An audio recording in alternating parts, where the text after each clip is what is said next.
Right. Hey everyone, I am out and about and I'm stopping at Kiva Juice to get myself a smoothie this morning. So I started with water. If I don't start with water, I don't get my water in. I don't get enough in. Start early with your water. I already had my Gatorade I talked about in another video. Okay, so what I want to talk about is, as ladies, how important it is to take care of ourselves. My channel is going to take a little bit of a different direction. I am looking at, what kind of channels do I like to watch, and they're usually self-care videos. And they're books, tons of books. Ever since I had my firstborn son, I have read tons of books. I read books on the development of babies when I was pregnant with my firstborn son. I took Lamaze. I read books with my home birth midwives. I took a class with a renowned midwife, Molly Connolly, in Laconia, Meredith area. Uh, Sherry Stevens, Cynthia Taylor, all good midwives, all who know each other too, right? So I did a lot of work. I came from a background pretty much where my mom came from, the projects. My grandmother had 10 kids. There wasn't enough money to go around. Extreme poverty. I guess her aunt, one of the relatives, Leona, actually in Pennacook on River Road, had less money than her. I mean, she was making braided rugs to bring in any money. So my grandmother on my mother's side, my maternal grandmother, the one who looked like Elizabeth Taylor, she was brought up on River Road in New Hampshire, Pennacook, New Hampshire, on a farm. Dirt poor in that family. And her father gave most of the money to the Catholic Church rather than taking care of his family. Biblical principles are you put your family first, right? It's just the basics. So from there, when I was growing up, my mother worked and I always had stuff. I mean, we were very popular at the bow and arrow shoots and archery, fishing, all that stuff. And then when we had everything on the outside, so to say, right? And not the inside. So there was a lot going on my grandmother's side. Uncles in jail, every single aunt and uncle divorced on that side. Just a lot, right? So there was always chaos, and my mother was extremely busy. My grandmother was non-practicing Catholic, so to say, kind of off and on. And so when you have all this chaos around you and you've got circumstances that look impossible, how do you change it? And I'm going to be talking about this because it does affect women with abortion. I'm going to be talking about the thinking with abortion because obviously, where my mother wanted me to have an abortion, she came from a very rough background. So she thought I was too young at 16 to handle a child, which I wasn't. I actually, at one point, thought I would be marrying my first boyfriend. I mean, it was just, we were dating. I wasn't quite there. I wasn't really in love with him, so to say. I was too young at, 15 to be dating. But if nature took its course, I probably would have been married to him. But because of her fear or my father's, whatever, the decision making, I don't know how they came to these decisions. I don't know how it was it was introduced and it was expected I would have an abortion. So, that is not the answer to poverty. Or, we were not poor. We definitely could have afforded a baby. And my first boyfriend's family, they had money. So there was no excuse. Really, there was none. So, it wasn't like I was somebody who said, nobody said to me, you need to, finish school. I finished on my own. After an abortion with no healing, I graduated early. I went to hairdressing school because I wanted to make something out of myself, so to say. And so I graduated when I was pregnant with my firstborn son. And then from there, I talk about where he was kicking and my whole life changed. The details of it, basically, I had gone to a pregnancy center for a free pregnancy test just because I was frugal. You open the phone book and voila, there's a free pregnancy test. Went there. Second time I went there after we were ecstatic to have him. We were trying. My husband and I didn't think we could have kids. I thought God was punishing me. So I'm going to be talking about that too. Is God punishing me? That's going to be something in my course I'm going to be talking about.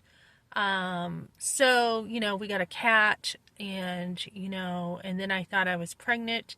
The cat was in the bassinet, very possessive. Anyways, I was pregnant. We were ecstatic. I went back to the pregnancy center and I blurted out the abortion. And someone said, God forgives as far as the east to the west. I was struggling with that. When I got home, I was trying to, I kind of had that. And then when my son kicked, I just hit rock bottom. I was like, oh my goodness, how I don't look pregnant. I wasn't like, I just did not look pregnant. And I'm like, how could he be kicking now? Subconsciously, the stuff with the abortion started coming up. I felt convicted. I felt like, oh my goodness, the truth is coming out. What do I do with it? And then I didn't know what to do. And I just, it went inward. That, most kids will blame themselves instead of their parents. And I wanted to kill myself. And then shortly after, I just went to church, heard the gospel. I already was thinking about how God forgives, and I just kind of accepted it. Okay, God forgives me. As far as the east to the west, I was told. So I had to struggle. I accepted it. And then when I went to church, that's when my eyes were open, heard the gospel, was saved, and I truly understood God's love and how much he loved us and forgave us. And so from there, self-care has always been part of my life. From there, I dug in and I took a parenting class. And then I took more classes and I took Bible studies and I worked from the inside out. Okay, so before, when I was raised, it was all on the outside. Jesus talks about cleansing the inside, and then the outside will be clean. So I had to deal with a lot, and I mean a lot, without really knowing what I was dealing with. I'm going to be talking about the trauma of, I'm not just going to be talking about, the abortion. I'm going to be talking about how to take yourself from the abortion to the best self-care you can have, which I now have in my life. So, I was just like, okay, why am I remembering the vacuum? All I had was some nurse hold my hand saying it's going to be okay. And I recently heard a song, Christian song, where it talked about how the Father is saying, it's going to be okay, it's going to be okay. And I thought, I did feel God's presence at some level, but I'm like, God said it was going to be okay. I was okay because of God, not because this nurse said you're going to be okay, because that's a lie. Are you really going to be okay after having your child pulled out of you? So I took Bible studies. I jumped into the community. I got saved. I jumped in. I was the one who went to church.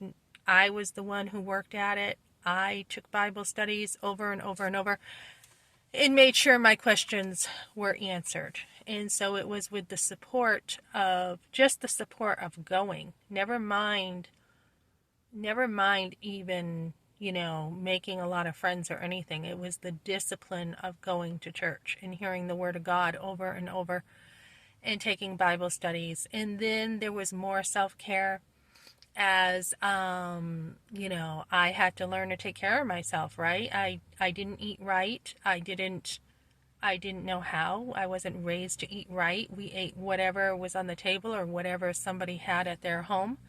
Fortunately, for the most part, most mothers cooked back then. So up until about the teen years, probably is where, we always had, some kind of, dinner that was basically good on the table, and, breakfast, and ate at lunch. We had the school lunch. Sometimes a bag lunch, but mostly, my family took the paid school lunches. So those were somewhat nutritional besides the rolls that you could throw at, like, they were like rocks. But anyways, then I got into the restaurant work, restaurant eating, not very healthy. So I had to learn when I had my kids to cook better than what I grew up, what I was doing. And then I had to learn I had taken jazzercise and I was always active as a kid, but I had to learn better exercise. I had to learn how to eat right, exercise, drink water, not something I really was brought up with. We had iron in our water, so I didn't really drink much water growing up. I had an aunt who drank a ton of water, and she had great skin. But how do we go from basically a life where we don't give much time to ourselves because we're so busy on the outside, running around taking care of other people, or have a Catholic mentality where we have to do, to saying, no, I'm actually going to take care of myself. That is going to be a key in fighting abortion, is good self-care. So we come from, my other grandmother was on the farm, extremely frugal, frugal beyond what is normal. Okay, so my father talked about how they didn't even really have shoes growing up, and if he did, you were lucky you had a pair that fit. Even then, if you had a pair, big farm, money, but at what cost, right? At what cost? So for me, I put my family first, and I made sure the money went to my family, knowing that I can work later to have more money. I can work more later.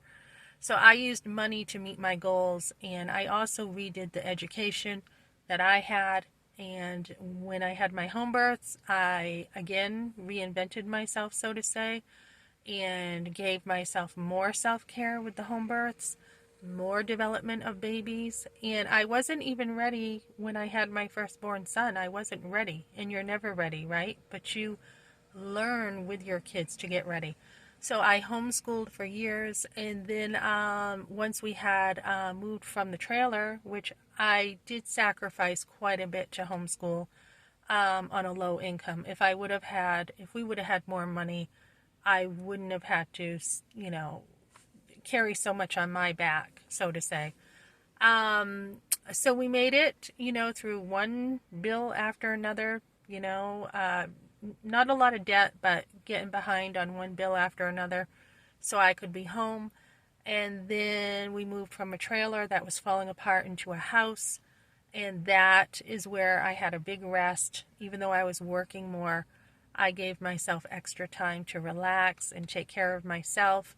And now, being, at that menopause stage, not yet, but getting there, preparing even more to take care of myself. As you get older, you need more care, not less.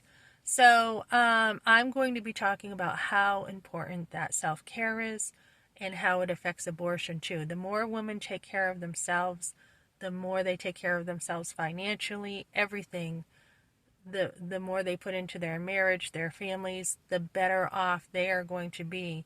But even as a young girl, if you have that self-care, you're going to be more prepared to take care of your baby. So for me, I had to wing quite a bit. I had to learn the hard way. I'm going to be talking about healing is a big part of this. Healing with just, low self-esteem, family that has chosen to tear you apart instead of build you up. I'm going to be talking about that some more. And, going through a divorce and still being happy and still being content with who you are, and increasing your faith and allowing the divorce time to help you to go to God more and know that, you are His and you are married to Him. And this is why I wear this ring, because when I got here, and my husband started mistreating me, I took off the wedding ring and said, I'm married to Christ. $20, diamonds, reminds me of who I am in him. So I'm going to be talking about that background of the projects, different things that were happening all the way up, from dirt poverty to God's grace in your life, and how he has shown himself to you to be faithful throughout life and to be for you, not against you. Okay, thanks for joining me, guys.